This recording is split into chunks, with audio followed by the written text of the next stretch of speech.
Rick Brandenburg for Turf Bugs and Rock and Roll.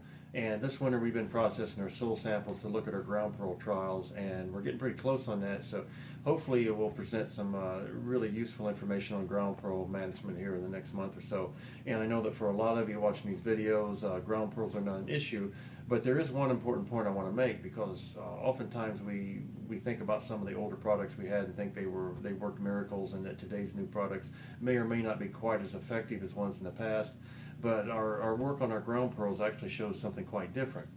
Years and years ago, we used things like Mocap, Nemacure, Triumph, Oftenol, some pretty relatively toxic organophosphate products, and we really couldn't get any control at all with ground pearls using these, what a lot of people thought were really good, broad spectrum, long persistent type of insecticides. And we really got very little or no control with ground pearls. So we're obviously looking at products that are labeled and we use a lot today. And interestingly enough, even though these products that we use today are much more environmentally friendly, the mammalian toxicity, bird toxicity, all those sorts of things are much lower than the products we used 20, 30 years ago, we're actually seeing some results on ground pearls that we never saw with any of the old organophosphates.